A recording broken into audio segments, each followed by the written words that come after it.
Hey all, so I get a lot of questions on what GitHub is and how can people use GitHub in addition to Git. So this video is kind of like the sequel to how to use Git in the previous videos playlist. And this kind of expands upon what exactly GitHub is and how it differentiates from Git. So remember, Git is a tool that you use to kind of track your web development process.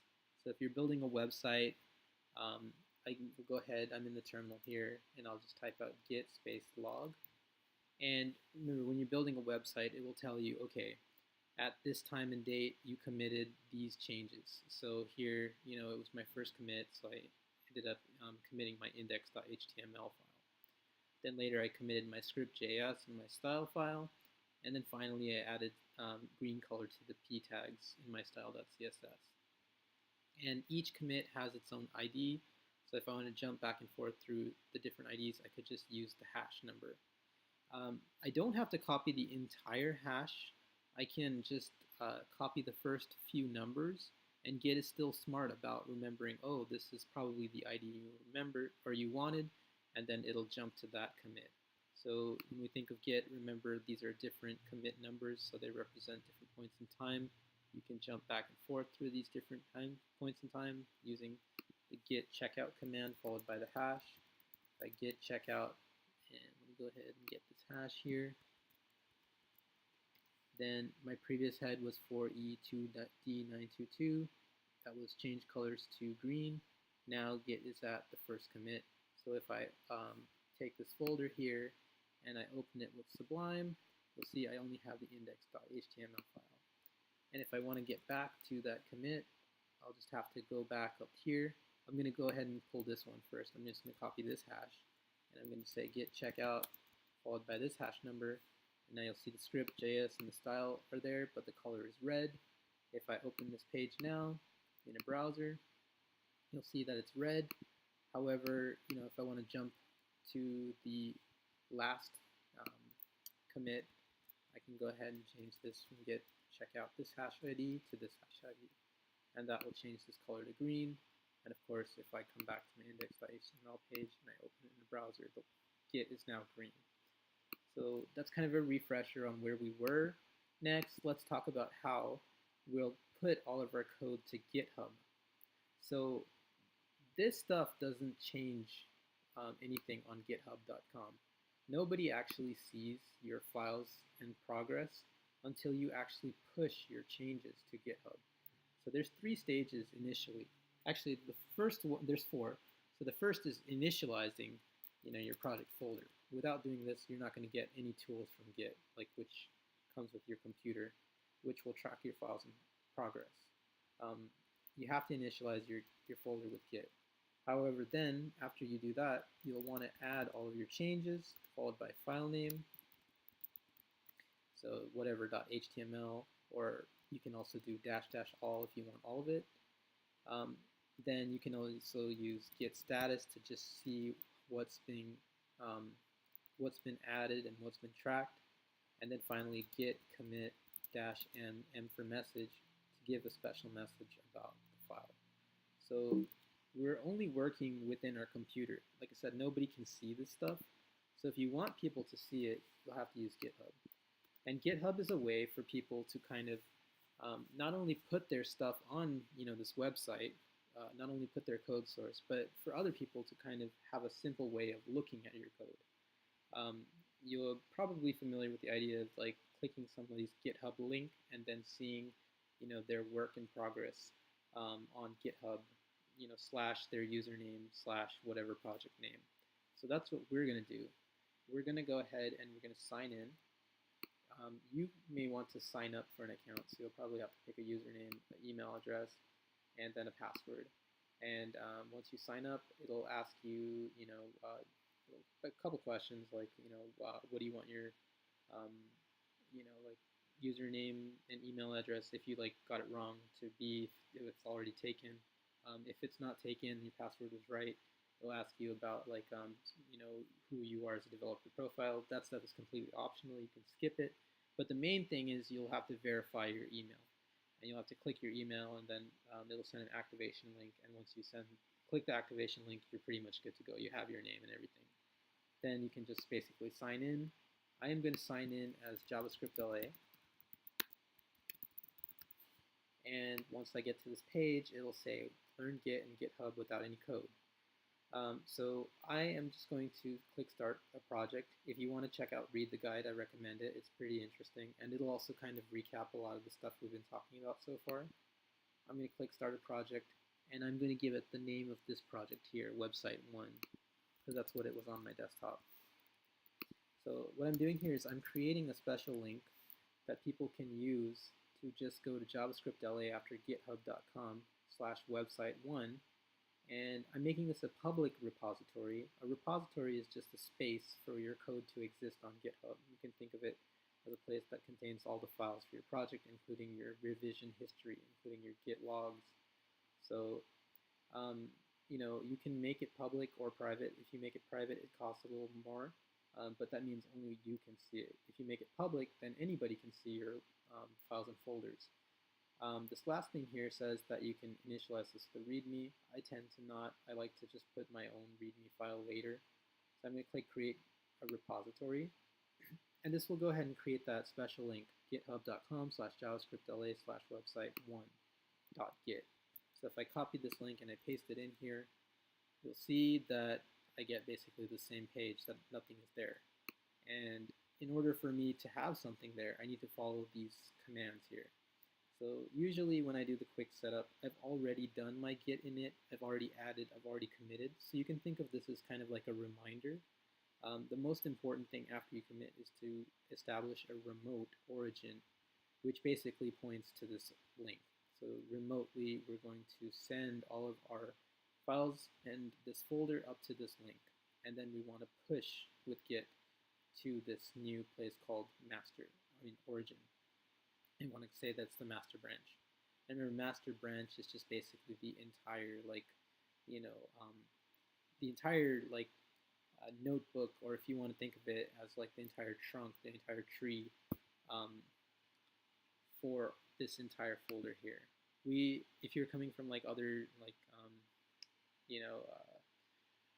source control versions, softwares, then you may be used to the term trunk.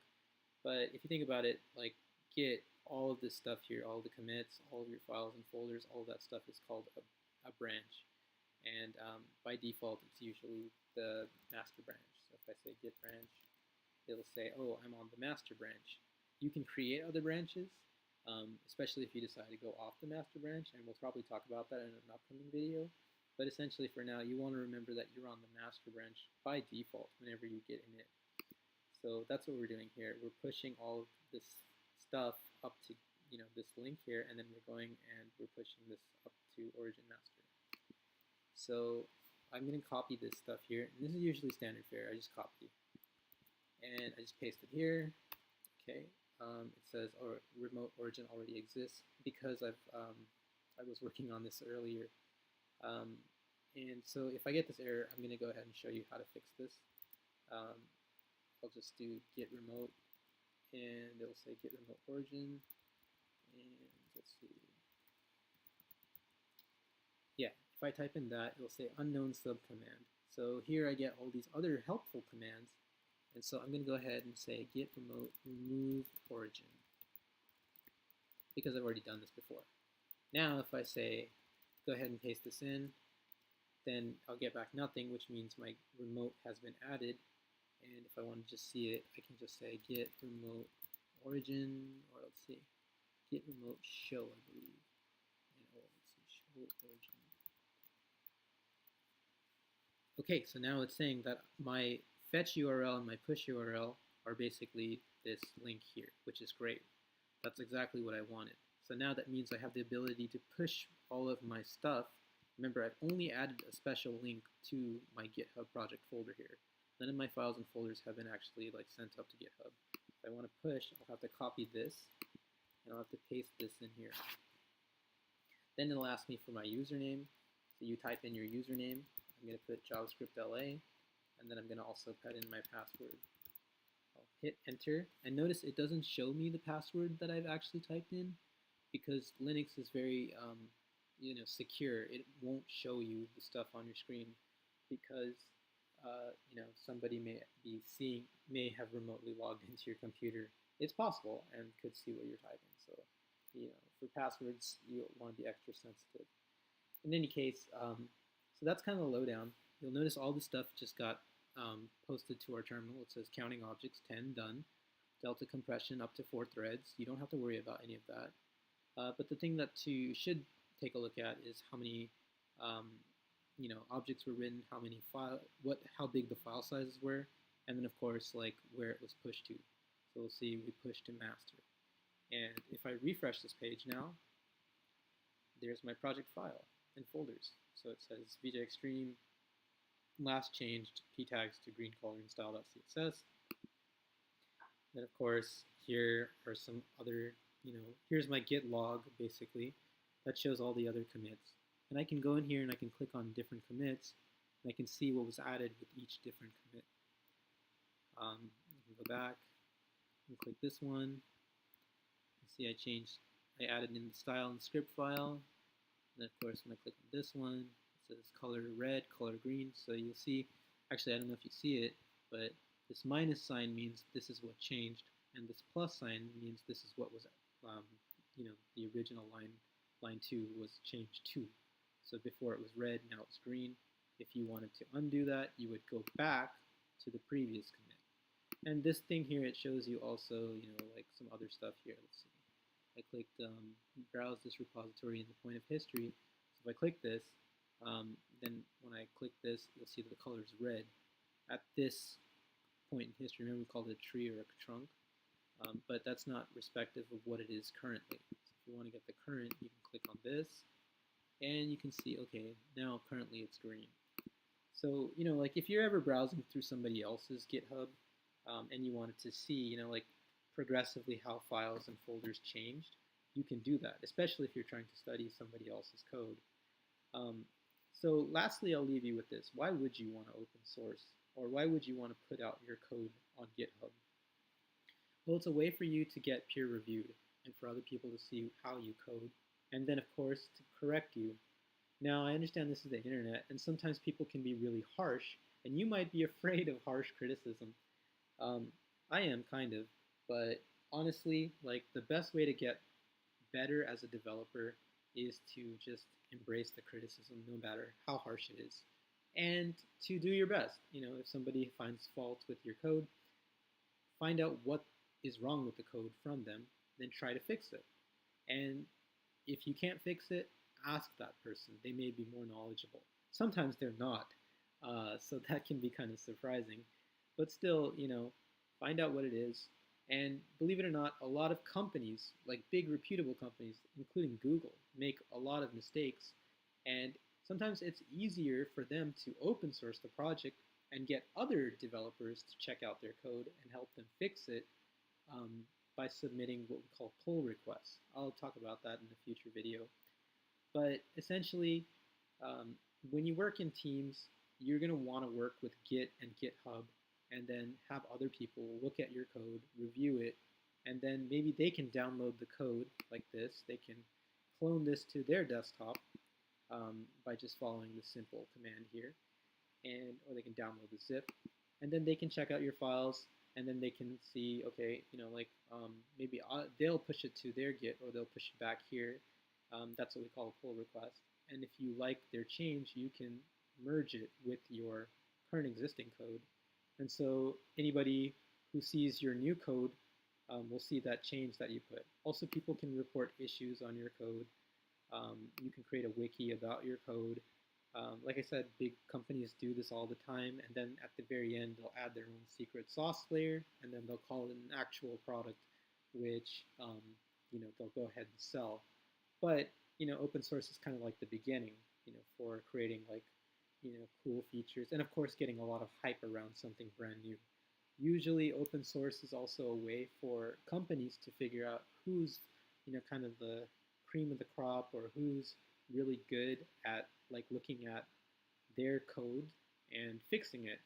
Because if you show that you're interested in their projects, like you're interested in working with Google and you do work on their open source projects, you contribute, and your code has been actually pulled, you have a way better chance of getting hired at Google than somebody who is just kind of like fresh off the street.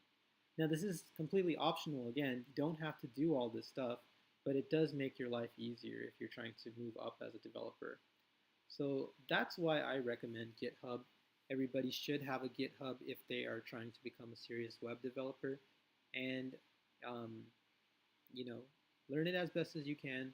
It is a little bit difficult because of all of the terminal stuff, but again, if terminal is something you're not sure about, you can always check out these other videos I have. All right, well that concludes this tutorial on GitHub. Thank you for watching and stay tuned for more videos.